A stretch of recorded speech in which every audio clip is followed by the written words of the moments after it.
اگر عقل ہوتی تو آپس میں اتحاد ہوتا، آپس میں محبت ہوتی، آپس میں اعتماد ہوتا، اور اگر عقل ہوتی تو پھر آپس میں طاقت کا استعمال نہ کرتے، دشمن کے لیے طاقت کا استعمال کرتے. جس انرجی کو ویسٹ کر رہے ہیں آپس میں استعمال کرنے کے لیے، اسی انرجی کو دشمن کے مقابلے میں کرتے.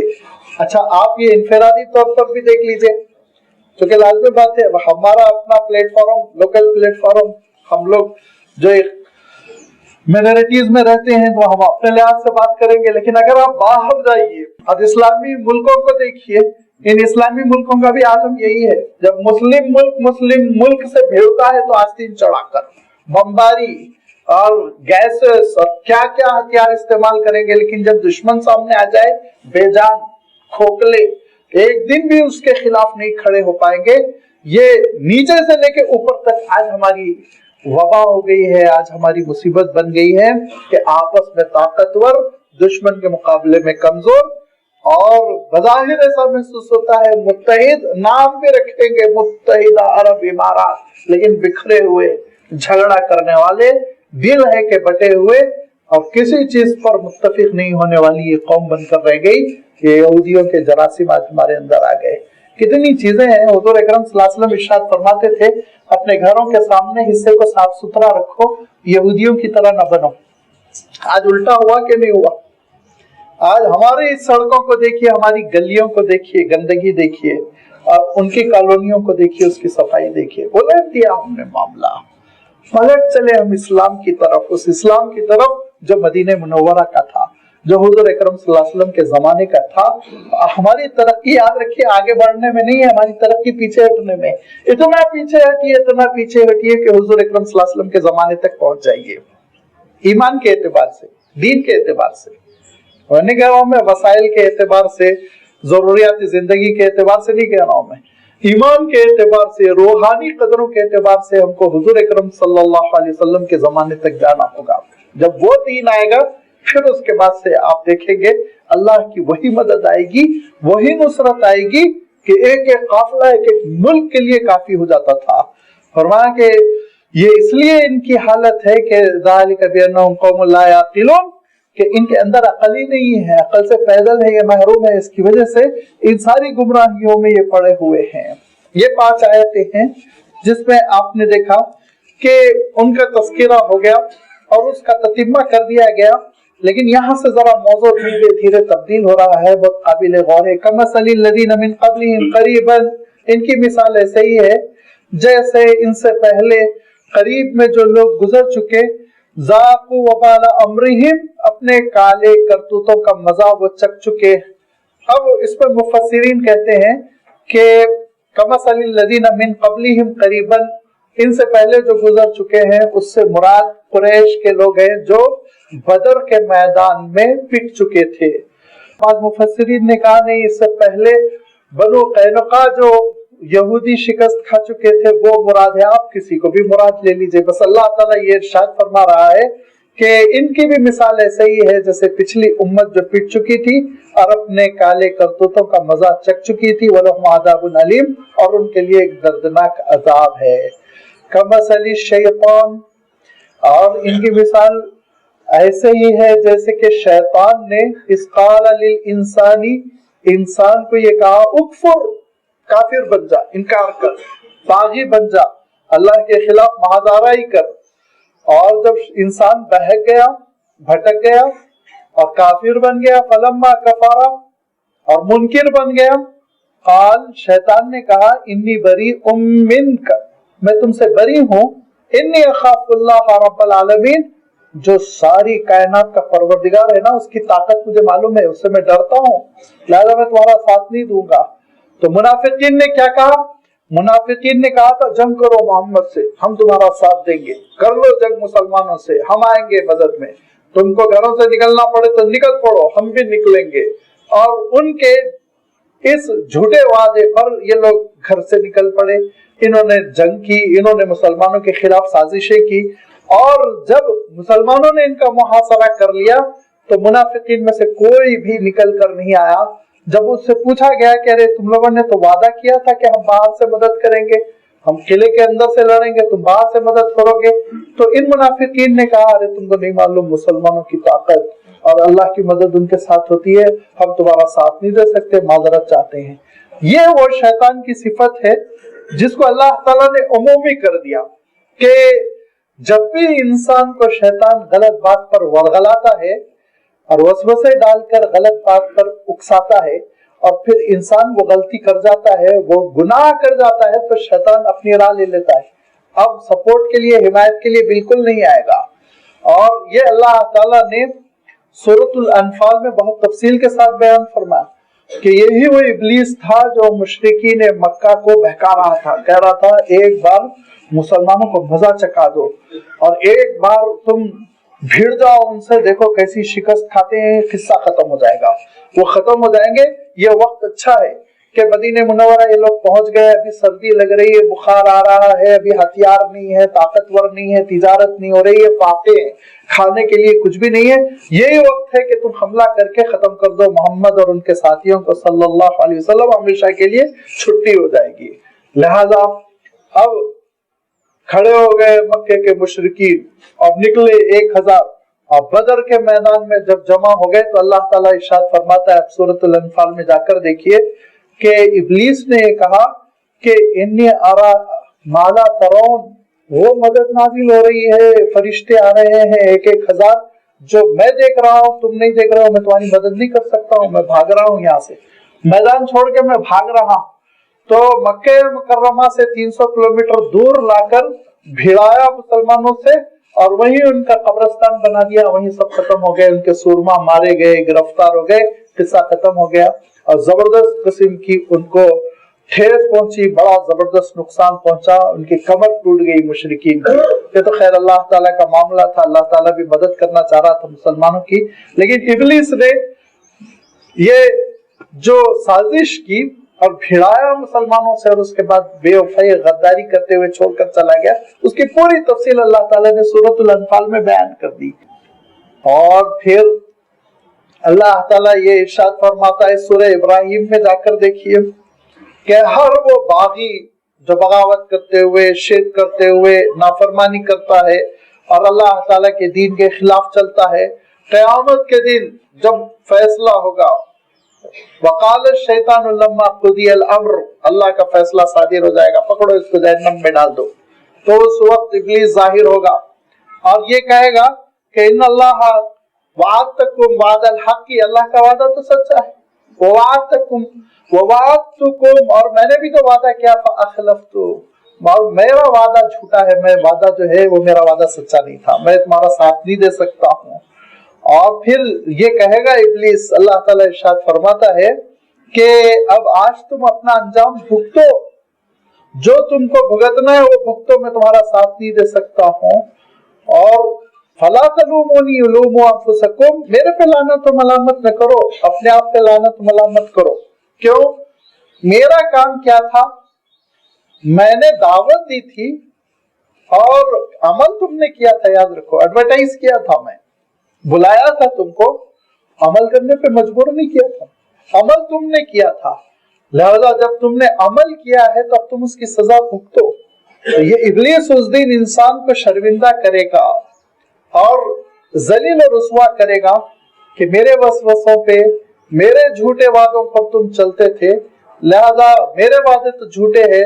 میرے وعدوں کے سلسلے میں تو اللہ تعالیٰ نے قرآن مجید میں کھل کر کہا تھا کہ دیکھو ان شیطان للانسان عدو مبین، یہ تمہارا کھلا ہوا دشمن ہے۔ اور اللہ تعالیٰ نے فرمایا تھا فاتخذوہ عدوا، اس سے بڑھ کر اور کیا صراحت ہوگی، اے میرے بندو اس کو دشمن بناؤ، تم اس کو دوست نہ بناؤ، اس کو دوست نہ بناؤ، اس کا کام تم کو بھٹکانا ہے، تو اس کا کام ہے تم کو جہنم کے راستے پر لے چلنا، اس کا مشن ہے تم کو جنت سے محروم کر دینا۔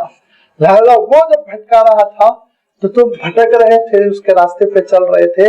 قیامت کے دن اللہ تعالیٰ ارشاد فرمائے گا، وہ پھر ظاہر ہوگا، برات کا اظہار کرے گا، جیسے نیک لوگوں کے لیے فرشتے ظاہر ہوں گے اور یہ کہیں گے کہ نحن اولیاءکم فی الحیات الدنیا وفی الآخرہ، ہم تمہارے مددگار دنیا میں بھی رہے، آخرت میں بھی مددگار رہیں گے، ہم جنت کی طرف تم کو لے کر چلیں گے۔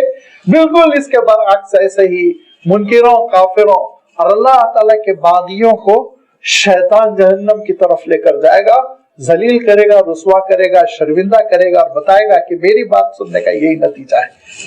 تو غلطی آپ کی تھی، لہذا فرمایا کہ کمثل شیطان، مثال ایسے ہی ہے جیسے کہ شیطان انسان سے یہ کہتا ہے اکفر، کفر کرو، باغی بن جاؤ، نافرمان بن جاؤ۔ فلما کفر، جب انسان کفر کر بیٹھتا ہے تو کہتا ہے قال انی بریء منک، میں بری ہوں تم سے، انی اخاف اللہ، میں ڈرتا ہوں اللہ تعالیٰ سے، مجھے معلوم ہے جہنم کس کو کہتے ہیں، مجھے معلوم ہے اللہ تعالیٰ کی سزائیں ہیں، اس کا عذاب کیا ہے۔ رب العالمین، وہ سارے عالموں کا رب ہے۔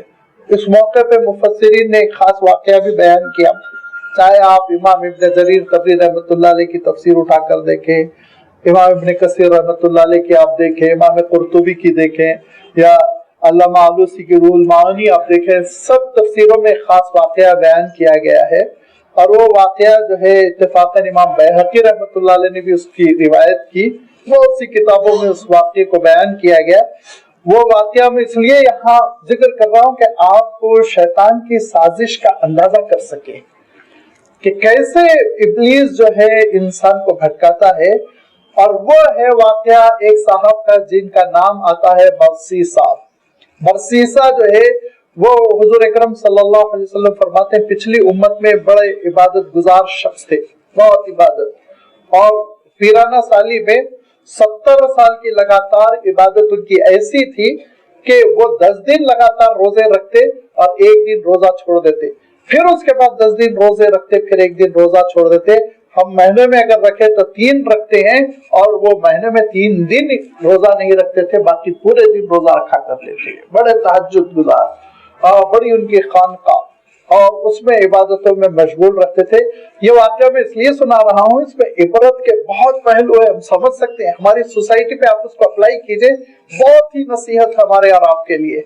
لہذا آپ صلی اللہ علیہ وسلم ارشاد فرماتے ہیں ان کی ایسی عبادت گزاری کہ ابلیس بڑا ان سے مایوس تھا کہ ان کو میں بھٹکا نہیں سکتا۔ لہذا ابلیس کی مجلس شورا بھی ہوتی ہے، میٹنگ بھی ہوتی ہے، علامہ اقبال نے پوری نظم لکھی ہے نا ابلیس کی مجلس شورا، ایک بار اس کو پڑھیے آپ کو لطف آئے گا، کیسے کیسے کوششیں ہوتی ہیں۔ بہت سے لوگوں نے کہا علامہ اقبال کو کیسے معلوم ہو گیا ابلیس کی مجلس شورا کیسے ہوتی ہے؟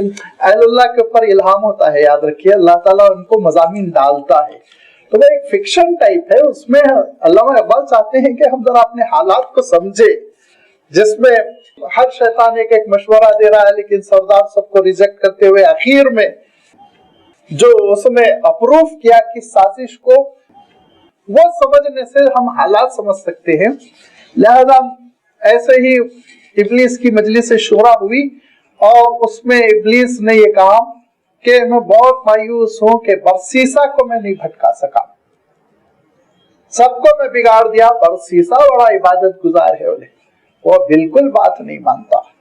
تو ایک شیطان جس کا نام الابیض آیا ہے روایتوں میں، الابیض جو بڑی بڑی مہمیں انجام دیتا ہے، بالخصوص نبیوں کے زمانے میں وہ ایکٹیو ہوتا تھا، اس نے کہا کہ مجھے اجازت دیجئے میں ان کو ٹھیک ٹھاک کرتا ہوں۔ کہا ٹھیک ہے، تم بھی آزما دو۔ یہ الابیض پہنچا برسیسا کی عبادت گاہ میں، اور پہنچنے کے بعد اب وہ بھی کھڑا ہو گیا رکعت باندھ کے ایک کونے میں۔ یہ سمجھنے کی کوشش کیجئے ابلیس کیسے بھٹکاتا ہے۔ اب یہ جو سلام پھیرتے تو دیکھتے ایک صاحب اور نماز پڑھ رہے ہیں، پھر یہ اپنا عبادت کرتے، پھر دیکھتے کہ یہ صاحب اور پڑھ رہے ہیں میرے سے زیادہ، اور انہوں نے دیکھا کہ مہینے میں میں 3 دن روزہ نہیں رکھتا ہوں، یہ تو 40 دن لگاتار روزے رکھ رہا ہے، 40 دن کے بعد ایک دن کا وقفہ دیتا تھا۔ بڑا نوجوان عبادت گزار، انہوں نے کہا یا اللہ یہ تو میرے سے بھی بڑا نکلا ہے۔ لہذا انہوں نے چند دنوں بعد، 2 سال بعد اپنی عبادتوں میں ڈسٹرب کیا، اور اس کے بعد اس سے پوچھا کہ نوجوان تم کون ہو، کیا ہو؟ کہا کہ بس حضرت آپ اپنے دامن میں جگہ دے دیجئے، یہیں کہیں مجھے کونے میں پڑے رہنے دیجئے، اللہ کی عبادت کرنا چاہتا ہوں۔ بہت اچھی بات ہے، اتنی اچھی بات ہے، خوشی کی بات ہے، تم یہی عبادت کرو، مجھے کوئی اعتراض نہیں۔ یہ دیکھیے ابلیس جو داخل ہوتا ہے صف میں، آپ کے صف میں ابلیس داخل ہو کے کبھی یہ نہیں کہے گا تروپتی چلو جا کے وہاں پہ ناریل پھوڑو، کبھی نہیں کہے گا، یاد رکھیے۔ کیا کہے گا؟ آپ اتنے اللہ والے متقی اور آپ کے لوگ آپ کو مسجد کا صدر نہیں بناتے، یہاں سے لڑائی شروع کرے گا۔ مذہب تلبیس ابلیس ایک کتاب ہے علامہ ابن جوزی رحمۃ اللہ علیہ کی، اردو ترجمہ بھی اس کا اویلیبل ہے، اس کو پڑھیے۔ ابلیس بہکاتا کیسا ہے، لیول سے چلتا ہے، لیول سے چلتا ہے، عوام کی لیول سے الگ، انٹلیکچوئلز کی لیول سے الگ، سب کو الگ الگ۔ تو پھر اس نے اب نمازیں شروع کر دی، عبادت چل رہی ہے، بخشیسہ دیکھتے تھے میرے سے بہت آگے، بڑی خوش آمد کرنا، حضرت آپ کا کوئی جواب نہیں، بس آپ یہ اللہ والوں کو جو خوش آمد کر کر کے لوگ بھٹکاتے ہیں نا، اور حکمرانوں کو بھی یہ خوشامدیوں کے ٹولے سے ہم کو ہمیشہ باخبر رہنا چاہیے۔ یاد رکھیے یہ خوشامدیوں کا ٹولہ بادشاہوں کو برباد کیا، یہ خوشامدیوں کا ٹولہ بزرگوں کو برباد کیا، خانقاہوں کو تباہ کیا، مدرسوں کو، تحریکوں کو، اداروں کو ختم کر دیتا ہے، جھگڑے پیدا کر دیتا ہے، فتنے لگا دیتا ہے۔ اسی لیے حضور اکرم صلی اللہ علیہ وسلم کیا فرماتے تھے، جو تمہاری خوشامد کر رہا ہے، بڑی تعریف کر رہا ہے، تو اس کے منہ میں مٹی بھرو، فرمایا آپ صلی اللہ علیہ وسلم نے، حدیث صحیح ہے، اٹھا کر دیکھ لیجئے، اس کے منہ میں مٹی ڈال دو، تم خوشامد کر کے تم کو تباہ کرے گا، حضرت حضرت کہہ کر۔ لہذا یہ حضرت حضرت کہہ کے کہا ہے۔ حضرت میں آپ کی خدمت میں ایک بات رکھنا چاہتا ہوں کہ آپ کے علم کا کوئی مقابلہ نہیں، آپ کا علم تو بہت ہی پھیلا ہوا وسیع العلم آپ ہے، لیکن ایک چیز مجھے معلوم ہے چھوٹی سی، وہ آپ کے علم میں نہیں آئی۔ کہا وہ کیا چیز ہے؟ کہا میرے پاس ایک عمل ہے، اس عمل سے مجنون، پاگل، دیوانے جتنے ہوتے ہیں، بیمار، وہ ان کو دم بم کرنے سے وہ صحیح ہو جاتے ہیں، علاج ہو جاتا ہے۔ تو کہا اچھا مجھے بھی بتا دو۔ لہذا عملیات کی پٹی پڑھائی اس نے، ایک عمل بتا دیا، یہ عمل کرنے سے آپ دیکھیں گے کہ بہت مؤثر عمل ہے، اس سے بڑی شفا ہوتی ہے۔ اس کے بعد اس نے کیا کیا، وہ گیا ایک شخص کا گلا گھوٹا، دم اکھڑنے لگا، تو ان کو کہا دیکھو تمہارا علاج برسیسا کے پاس ہے، وہ دم کریں گے نا تم ٹھیک ٹھاک ہو جاؤ گے۔ وہ بھاگا بھاگا بیچارہ آیا اور برسیسا نے دم کر دیا، تو گلا تو یہ گھوٹ رہا تھا، گھوٹنا چھوڑ دیا تو ٹھیک ٹھاک ہو گئے، پبلک میں مشہور ہو گیا، بڑے زبردست عامل ہے، بڑے زبردست عامل ہے، کوئی عامل ہو تو ناراض نہ ہو۔ مجھے انشاءاللہ نہیں ہے، میں ہمیشہ یہ شکوا کرتا ہوں، عمل تو قرآن و حدیث ہے، عمل قرآن و حدیث سے ہٹ کے کوئی چیز نہیں ہے۔ لہذا آپ شہرت دے دی، بخشیسہ بڑے عامل ہیں، بہت شفا ہے، جو جس کو دم کر دیتے ہیں وہ جو ہے پھر شفایاب ہو جاتا ہے۔ اب ہدیے بھی آنے لگے، لوگ آ رہے ہیں، دم کرا رہے ہیں، کوئی فروٹ لا رہا ہے، پھل لا رہا ہے، میٹھا لا رہا ہے، کھانے پینے کی چیزیں۔ اب حضرت کو چسکا لگ گیا، اب روزے بھی چھوٹنے لگے ہوں گے، روزانہ کھانے کے لیے آیا تو لازمی بات ہے ان کے حالات تبدیل ہونے لگے۔ اس کے بعد سے پھر آگے چل کے یہ ہوا کہ اسی نے ایک ایسی خاتون جو بڑی امیر گھرانے کی تھی اور ان کو وہ کچھ بیمار چل رہی تھی، بہت کم گو تھی، کم بولتی تھی، ان کے سلسلے میں خاندان والوں کو پٹی پڑھایا کہ حضرت کی خانقاہ میں بھیجو، وہ دم کر دیں گے تو ٹھیک ہو جائے گی۔ اب عاملوں کی دوسری غلطی کہ غیر محرموں کو ہاتھ لگانا، گھورنا، دیکھنا، یہاں سے کتنا بگاڑ پیدا ہوتا ہے۔ وہ کون سا عمل ہے جو اللہ کے رسول صلی اللہ علیہ وسلم نے نہیں کیا اور تمہارے پاس ہے؟ کہاں سے آیا؟ کون سی سند ہے اس کی؟ کس طرح پہنچا؟ عمل تو وہ ہے جو اللہ کے رسول نے ہم کو دیا ہے۔ حضور اکرم صلی اللہ علیہ وسلم پر جادو ہوئی، اللہ تعالیٰ نے کیا کہا؟ معوذتین پڑھیے، دم کر لیجیے، تو ختم۔ جب اللہ کے رسول صلی اللہ علیہ وسلم کی جادو رفع ہو گئی، ختم ہو گئی معوذتین سے، قل اعوذ برب الفلق، قل اعوذ برب الناس والی سورت، ان کا نام ہے معوذتین، تو آپ سوچئے وہ تو سب سے بڑی جادو تھی نا، حضور اکرم صلی اللہ علیہ وسلم کے خلاف تو ابلیس کی سب سے بڑی جنگ تھی، وہ جنگ میں ابلیس ہار گیا، تو ہم پہ آپ پہ کیا جادو ہوگی؟ سوچئے آپ، ہم میں کیا رکھا ہے جس کے لیے ابلیس اتنا اہتمام کرے گا؟ لہذا عاملوں کے پاس مت بھاگا کیجئے۔ اب وہ خاندان میں پٹی پڑا دی کہ وہ عامل کے پاس لے جاؤ، برسیسا کے پاس، وہ دم کریں گے اور وہ پھونک دیں گے تو ٹھیک ٹھاک ہو جائے گا۔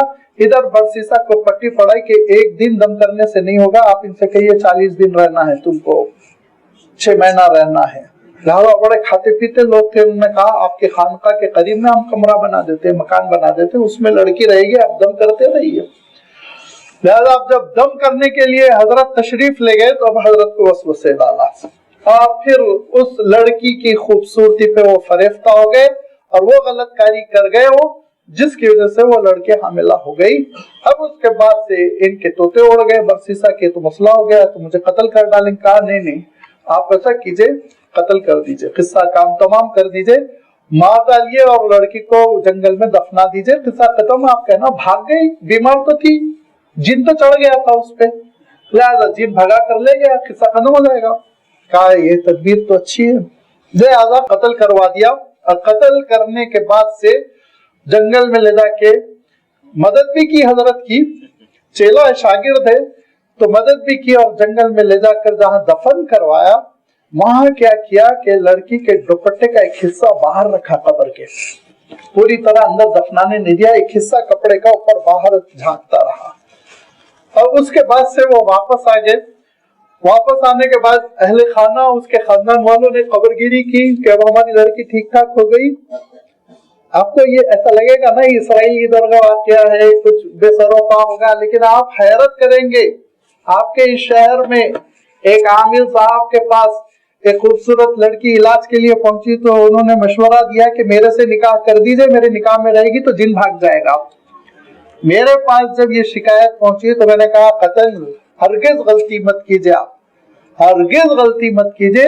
اور اس کے بعد سے پھر کیس جب پورا میں معلوم کیا، ایک چھوٹا سا علاج معالجے کا کیس تھا، ایک چھوٹے سے فزیشین کے پاس گئے، وہ مسئلہ حل ہو گیا. شیطان ویطان کچھ بھی نہیں تھا، شیطان ویطان کچھ بھی نہیں تھا، وہ ایک مسئلہ تھا، علاج کی ضرورت تھی. علاج پہ توجہ نہیں دے کر بھاگتے ہیں عاملوں کے پاس، ان کی جیب گرم کرتے ہیں اور الو بن جاتے ہیں، بیوقوف بن جاتے ہیں. اللہ تعالیٰ ارشاد فرماتا ہے مسلمان تم میں سے ہر مرد، تم میں سے ہر عورت عامل ہے. اللہ کی کتاب پڑھو، سورۃ البقرہ پڑھو، آیت الکرسی پڑھو، معوذتین پڑھو، ہر فرد تم میں سے عامل ہے. تم کو ادھر ادھر جانے کی ضرورت نہیں ہے، اللہ تعالیٰ نے تم کو نسخہ دے دیا. لہذا یہاں پہ کیا ہوا، اب جب قتل کا معاملہ ہو گیا اور لوگ آئے تو کہا کہ بھئی وہ تمہاری لڑکی تو بھاگ گئی. اچھا مسئلہ ایسا تھا، واقعی جنون یا جو بھی جن وین جو بھی آپ سمجھیے، کہ لوگوں نے کہا واقعہ ہے کہ بچی پہ جن تھا، بھاگ گئی ہوگی. اب اس کے بعد سے مایوس ہو کر سب چلے گئے. جب واپس جا رہے تھے تو دیکھا ایک جگہ اس کا دوپٹہ ہوا میں اڑ رہا ہے تھوڑا سا. وہاں کہا یہ زمین میں دوپٹہ کیسے؟ زمین کھودنا شروع کیا. جب کھودے تو پھر اس کے بعد لڑکی کی لاش نکلی. جب لڑکی کی لاش نکلی تو پھر پہنچے برسیسا کے پاس اور ان کو پکڑ کر اب قتل کرنے کے لیے جب تلواریں تیز کی گئی تو پھر یہی شاگرد رشید انہوں نے کہا حضرت ایک ترکیب ہے، آپ کو بچا سکتا ہوں میں. کہا کیا ترکیب ہے؟ کہا دیکھیں میں کھڑا ہو جاتا ہوں، آپ ذرا میرے لیے ایک بار سجدہ کر دیجئے. تو انہوں نے جھٹ سے سجدہ کیا بغیر سوچے سمجھے، جان کے لالے پڑے ہوئے تھے نا. اور سجدے سے کیا اٹھے کہ ان کی گردن اڑا دی گئی. کفر پہ مارا ان کو، شرک پہ مارا ان کو، ختم کر دیا ان کی ساری عبادتوں کو، ختم کر دیا ان کی ساری ریاضتوں کو. اور کیا کیا؟ فَكَانَ عَاقِبَتُهُمَا أَنَّهُمَا فِي النَّارِ خَالِدَيْنِ فِيهِمَا. وہ ابلیس تو جائے گا آگ میں طے ہے، اور ایسے لوگوں کو اپنے چیلوں کو جو اس کی باتوں کو سنتے ہیں ان کو بھی وہ جہنم میں لے جا کر ہمیشہ کے لیے ڈال دیتا ہے. لہذا کبھی بھی ابلیس کی باتوں میں نہیں آنا چاہیے. حیرت ہوتی ہے جب ہم علاج کے لیے قبروں پر جاتے ہیں، حیرت ہوتی ہے. اور حضرت ابوبکر صدیق رضی اللہ تعالیٰ عنہ اور حضرت عمر رضی اللہ تعالیٰ عنہ جو حضور اکرم صلی اللہ علیہ وسلم کے ہمنشین قبر میں بھی جو پڑوس میں سو رہے ہیں، عشرہ مبشرہ حضرت عثمان رضی اللہ تعالیٰ عنہ جنت البقیع میں، حضرت علی رضی اللہ تعالیٰ عنہ کوفے میں، بڑے بڑے اکابر صحابہ. کوئی بھی نائب رسول نہیں ہے. نائب رسول انڈیا میں عہدے آپ دے رہے ہیں، آپ دیں گے عہدے کہ اللہ تعالیٰ دے گا. کتنی بڑی بات ہے نائب رسول. کسی نے حضرت ابوبکر کو ایک مرتبہ زندگی میں کہا یا نائب الرسول کہا؟ کسی نے حضرت عمر سے کہا؟ کسی نے حضرت علی سے کہا؟ اگر حق تھا تو ان کو تھا نا، کسی اور کو حق ہو سکتا ہے نائب رسول نے کہا. تو ہمارے علاج کے لیے ان کے پاس جا رہے ہیں، لاشیں واپس آ رہی ہیں، ایسی ایسی چیزیں دیکھنے میں آ رہی ہے. یہ کیا ہے؟ یہ ابلیس ہے. یہ واقعہ ہم کو بتاتا ہے کیسے شیطان کفر میں مبتلا کرتا ہے ایمان والوں کو، ایمان کیسے سلب کر دے، توفیق ختم کرا دیتا ہے، کفر پر اٹھاتا ہے، ختم کر دیتا ہے عقیدے کو. یاد رکھیے کہ ہمیشہ ابلیس کی ان سازشوں سے باخبر رہنا چاہیے، اپنی عقیدے کی حفاظت کرنا. توحید کی حفاظت کرنا بہت بڑی امانت ہے، یہ بہت قیمتی اثاثہ ہے توحید کا اثاثہ، اس پہ بڑا ڈاکہ پڑتا ہے۔ اللہ کی ذات پہ توکل، بھروسہ، وہی دینے والا ہے وہی لینے والا ہے۔ اِنَّا لِلَّهِ، ہم کو اللہ ہی نے پیدا کیا، وَإِنَّا إِلَيْهِ رَاجِعُونَ، لوٹ کر بھی اللہ کے پاس جانا ہے۔ وہ شفا دیتا ہے، وہ مرض دیتا ہے، وہ موت دیتا ہے، وہ زندگی دیتا ہے، کسی کے ہاتھ میں کچھ نہیں ہے۔ لہذا کہا کہ یہ ایسا انسان کو دھیرے دھیرے بھٹکاتا ہے، کمثل الشیطان اذ قال للانسان اکفر، کفر کرو۔ کیسے کفر؟ ابتدائی کفر سے۔ حضور اکرم صلی اللہ علیہ وسلم ارشاد فرماتے ہیں کہ پہلے ریاکاری تمہارے دلوں میں پیدا کرے گا، ریاکاری پیدا ہو گئی تو پھر اس کے بعد غرور پیدا کرے گا، غرور پیدا ہو گیا تو اس کے بعد پھر بغاوت پیدا کرے گا، دھیرے دھیرے لے کر جاتا ہے۔ لہذا پہلی ہی اس کی کوشش کو ناکام کرنا چاہیے۔ اس کی کوشش کو ناکام کرنے کے لیے ایک ہی نسخہ ہے، اللہ کی کتاب، اس کے رسول صلی اللہ علیہ وسلم کی سنت۔ شریعت کے خلاف کبھی مت جائیے، چاہے جان چلی جائے، چاہے جان چلی جائے، شریعت کے خلاف نہ جائے۔ کہ جیسے بول دے عامل ناریل پھوڑو، اس کا سر پھوڑیے، ناریل مت پھوڑیے۔ آپ یہیں سے کوئی حرج نہیں ناریل پھوڑنے میں، لیکن یہ لے جا رہا ہے آپ کو کفر کے راستے پہ، یہ لے جا رہا ہے آپ کو شرک کے راستے پہ، رخ پھیر دیا۔ ابھی آپ کا سفر 1 انچ بدلے گا، لیکن پہنچتے پہنچتے بجائے دلی کے آپ بامبے پہنچیں گے۔ منزل وہ بہت دور ہو جاتی ہے، پھر یاد رکھیے، شروع میں نہیں محسوس ہوتا ہے، آخر میں محسوس ہوتا ہے۔ اور جب انسان باغی، نافرمان، نکما ہو جاتا ہے، فلما کفر قال انی بریء منک، شیطان کہتا ہے میں بری الذمہ، میرا کوئی تعلق نہیں، بھگتو، جاؤ شرک و کفر پہ مرو، انی اخاف اللہ، میں تو اللہ سے ڈرتا ہوں، مجھے معلوم ہے اس کی قدرت کیسی ہے، مجھے معلوم ہے اس کا عذاب کیسا ہے، مجھے معلوم ہے اس کا انتقام کیسا ہے، مجھے معلوم ہے اپنے منکرین کو کیسے تباہ و برباد کر دیتا ہے، کیونکہ وہ رب العالمین، پوری کائنات کا تنہا مالک اور رب ہے۔ لہذا فکان عاقبتہما، ہر دو کا، ابلیس کا بھی، ابلیس کی بات سننے والے کا، دونوں کا انجام یہ ہوتا ہے انہما فی النار، کہ دونوں کے دونوں جہنم میں جاتے ہیں، خالدین فیہا، ہمیشہ ہمیشہ کے لیے جہنم میں پڑے رہ جاتے ہیں۔ وذالک جزاء الظالمین، اور یہی ظالموں کا حشر ہے اور یہی ظالموں کی سزا ہے۔ اللہ تعالیٰ اس سے ہم سب کو محفوظ رکھے۔ جب اللہ رب العالمین ہے، جس سے کہ شیطان بھی ڈرتا ہے، تو وہ رب العالمین کیسا ہے، اس کی صفات، اس کے اسماء حسنہ کا آخری رکوع میں تذکرہ ہوا۔ انشاءاللہ آئندہ اتوار اس کی وضاحت آپ کی خدمت میں رکھی جائے گی۔ وآخر دعوانا ان الحمدللہ رب العالمین۔